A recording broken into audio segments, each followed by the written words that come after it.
el vídeo anterior vimos que el dolor es algo mucho más complejo que la percepción de un daño. Vimos también que influyen muchísimos factores en la percepción del dolor y que este es diferente en cada persona. Si no lo has visto, tienes el enlace en la descripción de este vídeo. ¿Pero es posible llegar hasta tal punto en el que tengamos dolor sin lesión? Pensadlo. Hay patologías que cursan simplemente con dolor, como la fibromialgia o la migraña, donde simplemente hay dolor pero no hay lesión. Incluso hay gente que tiene dolor durante años, pero realmente no existe una lesión que tarde tanto tiempo en curar. Mucha gente lo achaca a la degeneración de los huesos o las articulaciones. Pero si vemos este estudio, vemos la cantidad de lesiones que encontramos en pruebas de imagen en personas que no tienen dolor. Esto nos hace pensar que hay algo más detrás del dolor, aparte del estado en el que se encuentre la espalda, las articulaciones o los músculos.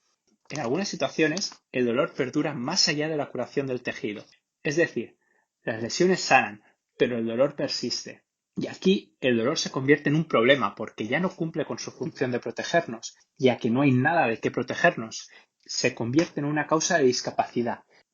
Vamos a intentar entender por qué pasa esto. Lo primero, recordar un poco cómo percibimos las cosas. Las neuronas captan y envían información en forma de un impulso eléctrico, que se conoce como potencial de acción. Pero para enviarlo se necesita una cierta cantidad de estímulo, que lo marca el umbral de excitación. Para llegar a este punto deben de entrar iones positivos en la neurona. Cuantos más entren, más fácil es llegar y más impulsos se generarán. Pero tenemos unas compuertas que controlan el paso de iones. Hay que saber también que el sistema nervioso no es algo fijo e inamovible, sino que va cambiando en función de los estímulos a los que se le somete. Cada poco tiempo va renovando las moléculas por las que está formado, lo que cambiará su forma de trabajar en función de las necesidades. Esta característica se conoce como neuroplasticidad y es importante para entender la perpetuación del dolor.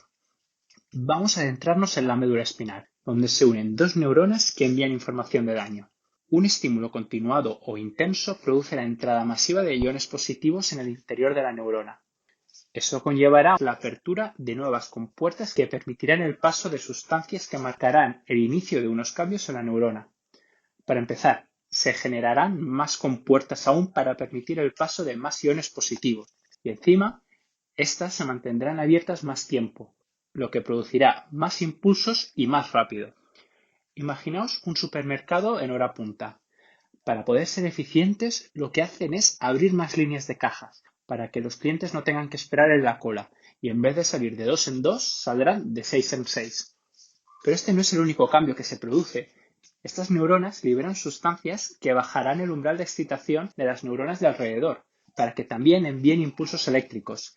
Es como si para suplir las demandas de este supermercado en hora punta, los clientes pudieran pasar por las cajas de otros supermercados vecinos. ¿Y qué pasa en los supermercados cuando hay gente? Que hay una persona que intenta organizar las colas, de modo que los clientes pasen más rápido. En el sistema nervioso también tenemos esos vigilantes. Hay células del sistema inmune que se encargan de bajar aún más el umbral de excitación para que los impulsos se generen más fácilmente. Como veis, ahora es muy fácil generar impulsos eléctricos que avisen de que ha pasado algo. Pero no acaba aquí la cosa. El sistema nervioso tiene mecanismos para frenar o dificultar estos impulsos, como las neuronas que permiten la entrada de iones negativos en el interior de otras. Estos iones negativos dificultarán la llegada al umbral de excitación. Pero en estas situaciones, en vez de entrar iones negativos, lo que hacen es salir de la neurona, lo que facilitará aún más la llegada al potencial de acción. Por lo tanto, perdemos los mecanismos que frenaban estos impulsos. Tenemos entonces un sistema nervioso que genera impulsos eléctricos y no hay un mecanismo que lo pare. Este fenómeno lo conocemos como hiperexcitabilidad. Y en este momento no necesitamos de estímulos del exterior que avisen de que ha pasado algo. Y esto ocurre también en las neuronas del cerebro. Las neuronas que se encargan de generar dolor presentan esta hiperexcitabilidad. Por lo tanto, tenemos un sistema nervioso y un cerebro expertos en generar dolor. Y otro cambio que se produce en el cerebro es la reorganización cortical. Encontramos una zona del cerebro donde se encuentra representado todo nuestro cuerpo, conocida como corteza somatosensorial. Esta zona nos marca la zona que nos dolerá. Cuando tenemos dolor durante tanto tiempo, esa zona de la corteza somatosensorial cambia literalmente su forma, se reorganiza y empieza a ocupar zonas que antes representaban otras partes del cuerpo. Eso hace que nos sea muy difícil movernos, ya que la zona del cerebro que representaba esa parte del cuerpo está distorsionada. Bajo estas circunstancias, el cerebro debe procesar esta información que le llega para saber si se corresponde a un peligro real y así generar dolor.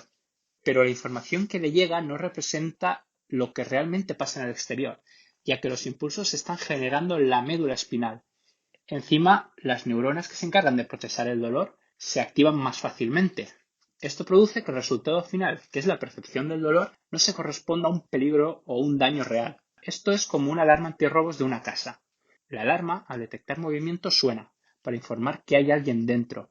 En este caso, la alarma tiene tal sensibilidad que ante cualquier movimiento suena, aunque ese movimiento sea una hoja que se haya caído del escritorio.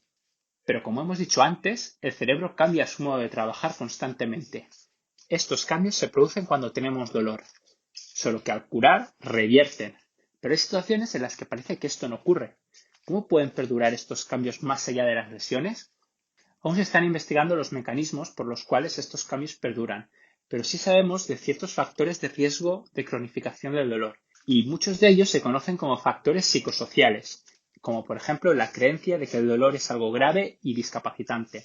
Y tenemos un modelo que puede dar una explicación a estos cambios, el modelo de miedo-evitación, que dice que ante un episodio de dolor podemos actuar de dos modos. Sin miedo, donde nos enfrentamos al dolor y nos recuperamos, o con una actitud catastrofista, donde tendremos miedo al dolor, lo que conllevará una hipervigilancia de la zona, el desarrollo de la discapacidad, lo que incrementará esta experiencia de dolor. Por lo tanto, bajo estas circunstancias es perfectamente plausible tener un dolor fuente e incapacitante sin ningún daño.